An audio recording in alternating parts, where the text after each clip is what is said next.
Vamos lá, pessoal. Último exemplo da aula de hoje, último vídeo, último exemplo. Um eixo cilíndrico longo de aço inoxidável 304. Esse é o material do eixo, né? Aço inoxidável 304. De 20 centímetros de diâmetro, deixa o forno a uma temperatura uniforme de 600 graus Celsius, né? Então, ele estava no forno e ele foi retirado no forno com uma temperatura de 600 graus Celsius. O eixo é deixado na câmara para resfriar lentamente em um ambiente a 200 graus Celsius.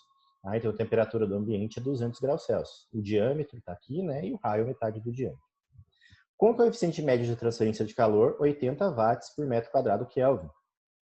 Determine a temperatura no centro do eixo 45 minutos após o início do processo, 45 minutos. Além disso, determine a transferência de calor por unidade de comprimento do eixo durante esse período. Então, eu quero saber também a transferência de calor por unidade de comprimento, né? Ou seja, por metro, né, de comprimento aí do eixo. Então, vou considerar que o comprimento do eixo vale 1 metro. É isso. Tabela A.3, eu encontro as propriedades do aço inoxidável 304. Tá? Cadê o aço inoxidável? Aqui, ó, aço inoxidável 304. Eu venho aqui e pego as propriedades dele, simplesmente, né? Aqui, ó, o K, 14,9. Cadê o 304? Aqui, ó. K, 14,9. O que mais que eu peguei? O Rho, 7.900. Rho, 7.900. CP, 477. E aqui eu tenho o alfa, né? 3,95 vezes 10 a menos 6. Não se esqueçam disso, tá? Menos 6. 3,95 vezes 10 a menos 6. Aqui, ó. Essas são as informações que eu tenho. Qual que é a primeira coisa que eu faço? Sempre calculo o número de Biot, né? Para eu saber se isso aqui se enquadra no sistema aglomerado, porque daí eu posso utilizar ele e fazer o cálculo mais facilmente. Ele não vai ser, tá? Como eu coloquei aqui, ó. Como que eu calculo o número de Biot? É H vezes o raio dividido por K. H vezes raio dividido por K. Sempre que for cilindro e esfera, o número de Biot eu calculo pelo raio, tá? H vezes o raio dividido por K. Substituindo aqui, ó, o Biot deu 0,537. Não é um sistema aglomerado. Aí vocês podem me perguntar, professor, mas o sistema aglomerado, aqui não tem que utilizar o L característico? Sim, tá? Eu deixei assim mesmo porque quando a gente não trabalha com sistema aglomerado, a gente não trabalha com L característico, tá? A gente só trabalha com L característico se for sistema aglomerado. Mas vamos fazer o cálculo com L característico? O L característico de um cilindro, como eu mostrei nos slides para vocês lá, é diâmetro dividido por 4. Tá? Então, o L característico aqui daria 0,05. Colocando o 0,05, o número de Biot daria 0,2684. Mesmo assim, deu acima de 0,1, ou seja, não é aglomerado mesmo. Tá? Se o número de Biot, pessoal, der baixo, como deu esse aqui, está relativamente perto do 0,1, utiliza o L característico. Tá? Se der, aí vocês utilizam o sistema aglomerado. Tá? Se não der mesmo com o L característico, aí vocês permanecem com o número de Biot sem o L característico e calculam lá com a equação analítica ou pelo gráfico, tá? Bom, primeiro eu vou começar aqui com o cálculo pelo gráfico. Eu vou calcular das duas formas, cálculo pelo gráfico e cálculo pela solução analítica, tá? Então vamos lá. Pelo gráfico. É o gráfico do cilindro. Vamos pegar o gráfico do cilindro. Tá aqui, segundo os dois gráficos, né? Eu quero saber a temperatura no centro, tá aqui, ó, temperatura no centro, depois de 45 minutos, e a transferência de calor.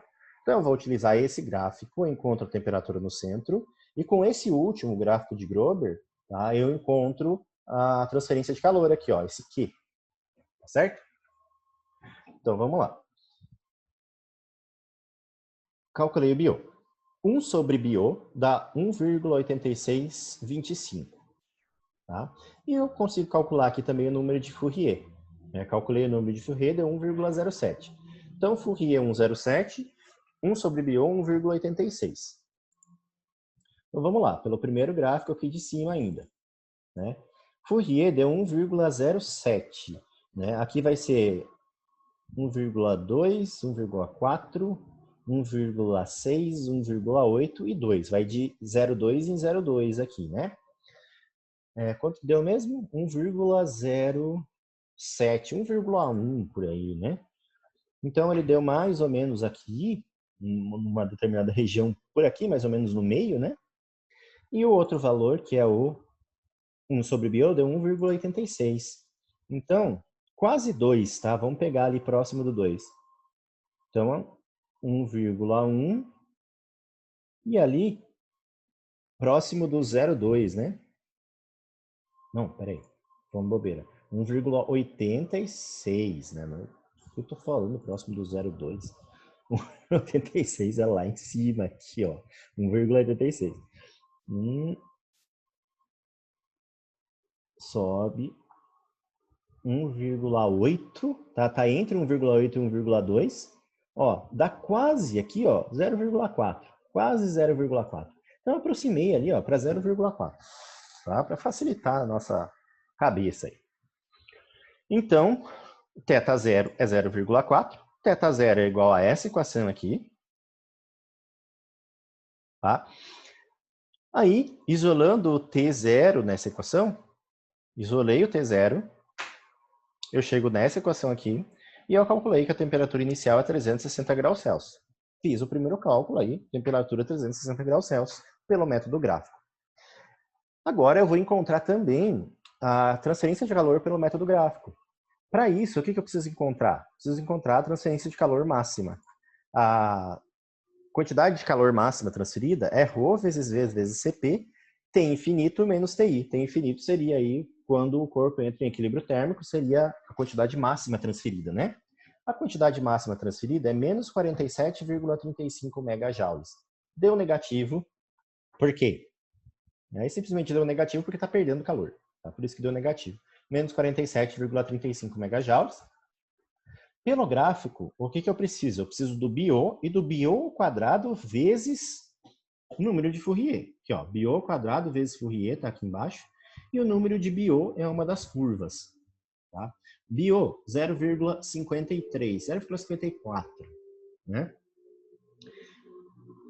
Então, 0,5. Vamos pegar 0,5, tá? A curva do 0,5 para aproximar. Então, curva do 0,5 e embaixo deu 0,31. Né?